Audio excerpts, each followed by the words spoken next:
नमस्कार दोस्तों, आज हम धन्य कुमार बिराजदार जी की कहानी वसीयतनामा इस पर चर्चा करेंगे।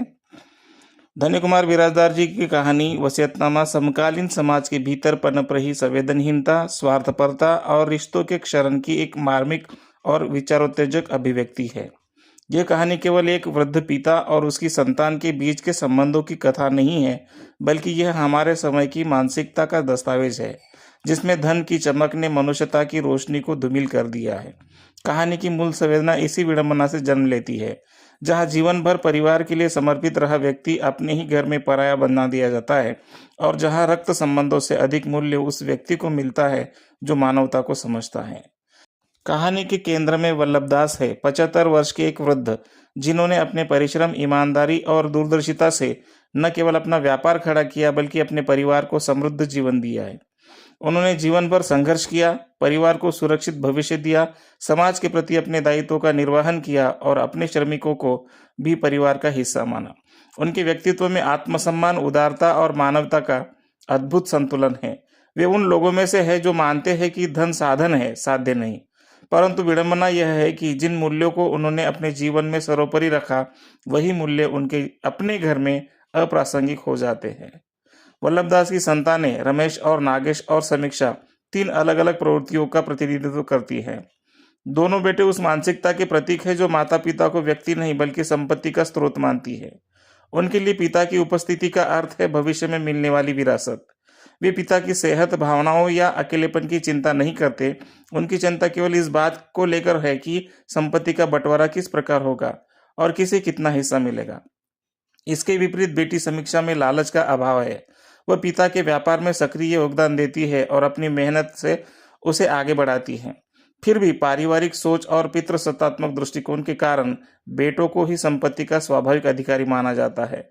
यही सामाजिक संरचना कहानी के भीतर एक मौन प्रश्न खड़ा करती है, क्या संबंधों का मूल्य लिंग और लाभ के आधार पर तय किया जाना चाहिए? कहानी का एक महत्वपूर्ण आयाम कोरोना काल की पृष्ठभूमि है। महामारी केवल शारीरिक बीमारी नहीं थी, उसने मानवीय संबंधों को भी परीक्षा ली। जब वल्लभदास कोरोना से संक्रमित होते हैं, तब उनके बेटों का असली चेहरा सामने आता है। भय और स्वार्थ मिलकर उन्हें इतना कठोर बना देते हैं कि वे अपने ही पिता को कमरे में बंद कर देते हैं।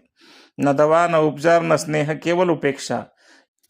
यह दृश्य केवल एक पारिवारिक क्रूरता नहीं दर्शाता, बल्कि उस व्यापक सामाजिक प्रवृत्तियों को उजागर करता है जिसमें बुजुर्गों को बोझ समझा जाने लगता है। महामारी के समय जहां सहानुभूति, सहयोग और संवेदना की आवश्यकता थी, वहां स्वार्थ और दूरी ने स्थान ले लिया। वल्लभदास का अकेलापन इस बात का प्रतीक बन जाता है कि आधुनिकता के दौर में हमने अपने नैतिक मूल्यों को पीछे छोड़ दिया है। वल्लभदास का चरित्र यहाँ और अधिक उज्जवल होकर सामने आता है। लॉकडाउन के समय जब उनका कारखाना बंद हो जाता है, तब भी वे अपने मजदूरों को अतिरिक्त वेतन देते हैं ताकि वे भूखे न रहे। वे जानते हैं कि संकट में सबसे अधिक मार श्रमिक वर्ग पर ही पड़ती है। यह उनका मानवीय दृष्टिकोण है जो उन्हें केवल एक सफल व्यापारी नहीं बल्कि एक संवेदनशील नागरिक भी बनाता है। इस व्यवहार के बरक्स उनके बेटों का व्यवहार और भी अधिक निष्ठुर प्रतीत होता है। एक ओर पिता अपने कर्मचारियों के लिए चिंतित है, दूसरी ओर बेटे अपने पिता के लिए भी संवेदनशील नहीं है। यही विरोधाभास कहानी की मूल संवेदना को तीव्र बनाता है। कहानी में डॉक्टर रितेश का प्रवेश आशा की किरण के रूप में होता है। जब वल्लभदास घर से निकलकर सड़क पर असहाय अवस्था में पहुंचते हैं, तब वहीं उन्हें अस्पताल ले जाते हैं और उनका उपचार करते हैं। डॉक्टर रितेश केवल एक चिकित्सक नहीं बल्कि मानवीय मूल्यों के प्रतिनिधि हैं। वे अपने पेशे को सेवा के रूप में देखते हैं। उनके व्यवहार में करुणा, सम्मान और आत्मीयता है। वे वल्लभदास को केवल एक मरीज के रूप में नहीं बल्कि एक इंसान के रूप में देखते हैं। यही दृष्टिकोण कहानी को एक नया आयाम देता है। यह सिद्ध करता है कि सच्चे संबंध केवल रक्त से नहीं बल्कि संवेदना से बनते हैं। वल्लभदास जब स्वस्थ होते हैं तो वे अपने जीवन के अनुभव और अपमान को गहराई से महसूस करते हैं। उन्हें यह समझ आ जाता है कि जिन बेटों के लिए उन्होंने जीवन भर संघर्ष किया, वे ही उनके लिए संवेदनहीन हो गए हैं। इस आत्मबोध से जन्म लेती उनकी वसीयत, वे अपनी संपत्ति का 1/4 हिस्सा डॉक्टर रितेश को देने का निर्णय लेते हैं। यह निर्णय केवल संपत्ति के बंटवारे का नहीं बल्कि एक नैतिक घोषणा का प्रतीक है। यह उनके जीवन का अंतिम संदेश है कि संपत्ति का अधिकारी वही है जो मानवीयता का सम्मान करता है। वसीयत यहाँ एक दस्तावेज नहीं है बल्कि मूल्य व्यवस्था का प्रतिपादन बन जाती है। डॉक्टर रितेश का चरित्र कहानी की मूल संवेदना को और ऊंचाई देता है।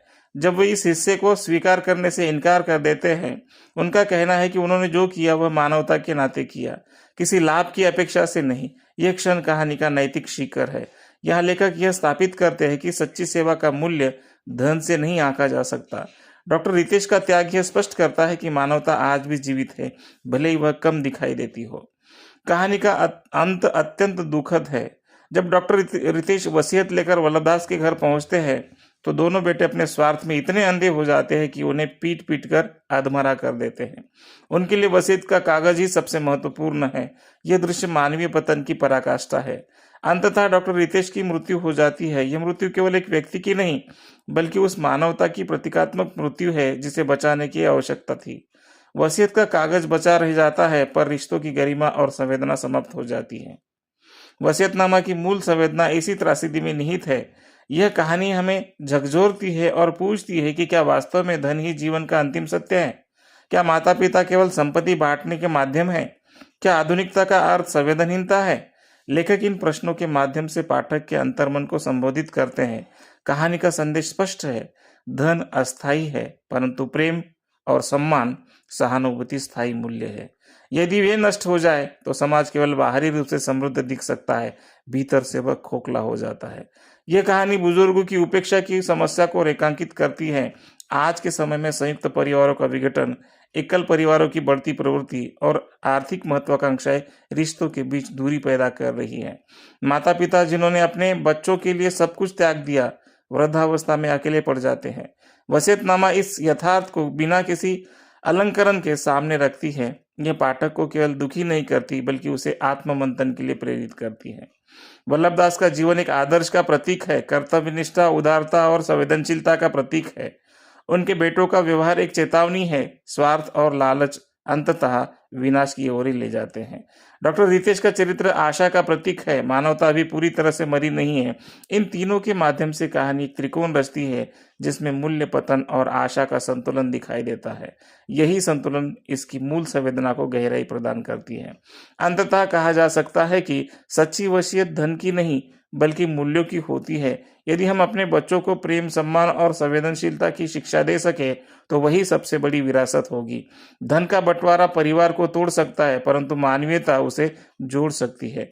कहानी का संदेश कालजयी है, क्योंकि यह केवल एक समय की या परिस्थिति की बात नहीं करती। यह हर उस समाज की कहानी है जहाँ रिश्तों से अधिक महत्व वस्तुओं को दिया जाने लगता है।